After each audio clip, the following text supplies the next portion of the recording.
the federal government of Nigeria have excluded Lagos Delta State from cash transfer as Northwest gets the biggest share.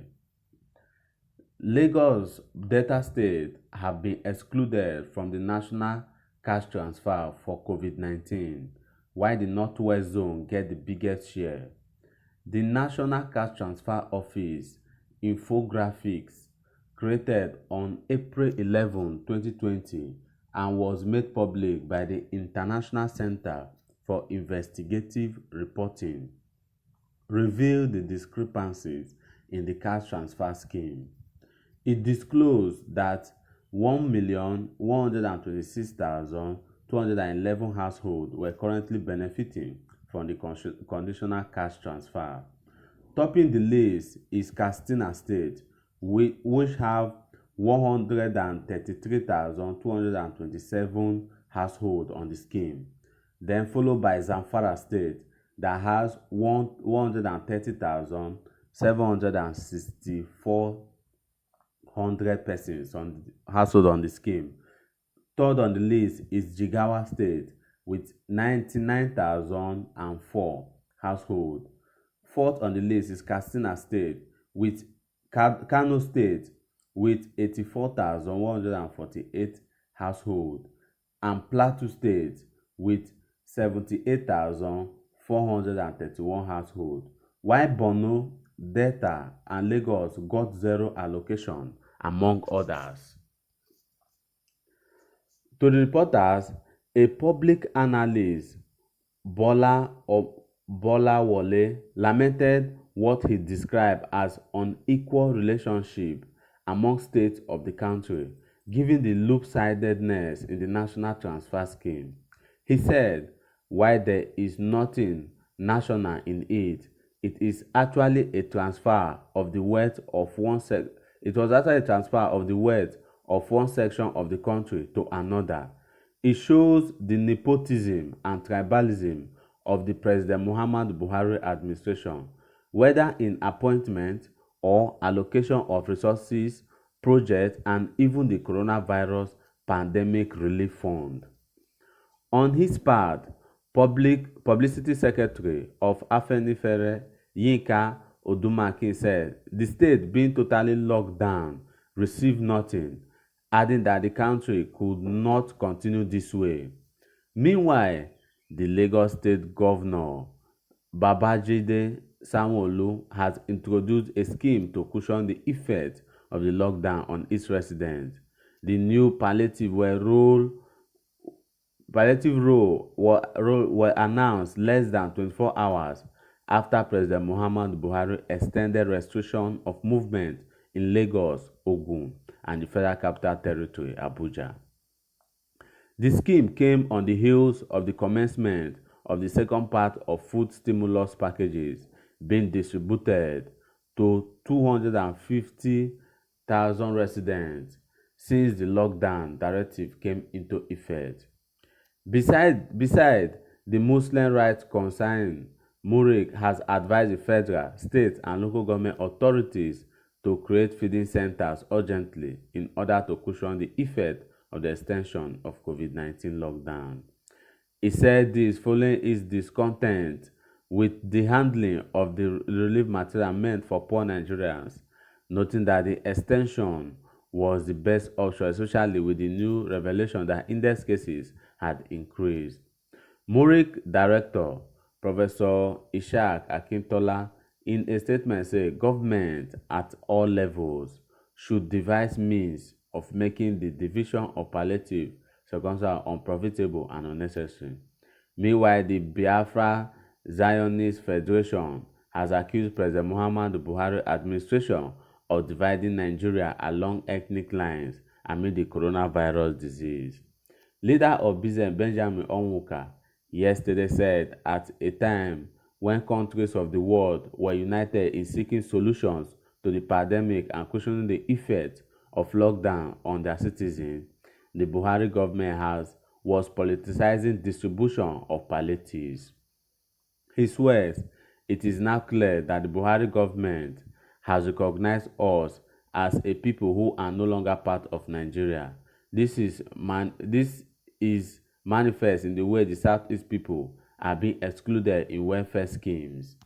First, it was the 22.7 billion loan, which made provision for other geopolitical zones except the Southeast. As if that was not enough, the Southeast has been skimmed out of the COVID-19 palliatives. They are sharing money to their cronies in the North, neglecting those in the Southeast. This is a very pathetic situation and a very sad news. And I wonder the defense that the Buhari teams will come up with right now. This is the same northern states, that northern governors that have united themselves, and they have come out en masse to tell Nigerians that they are not part of this lockdown, that they can't shut the north down because their people will be affected and their work will be affected. The question that some people will ask at this material time is, what happened to the south?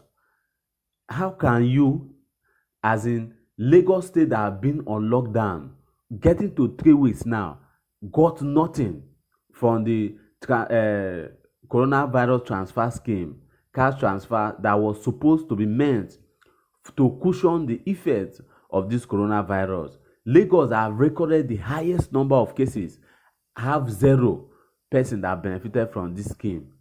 Oh my God, this is just too bad.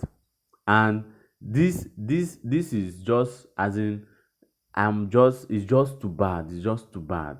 And it's too bad that Buhari is still doing this thing even with this coronavirus.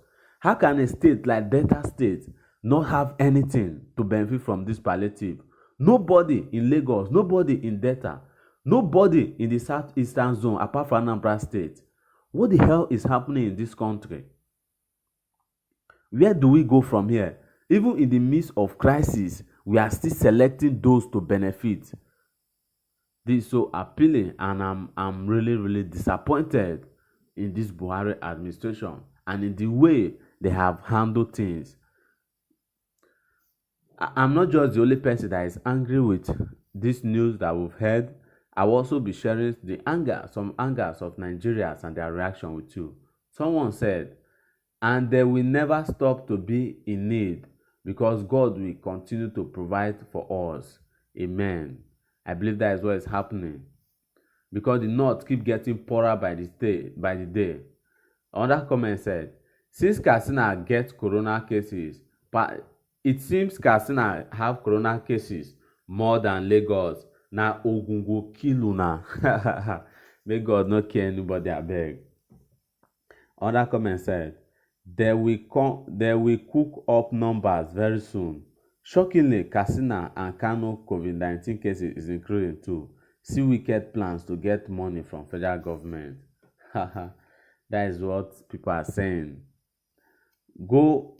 Another comment said, we know we are under the worst tribalistic government anywhere in the world.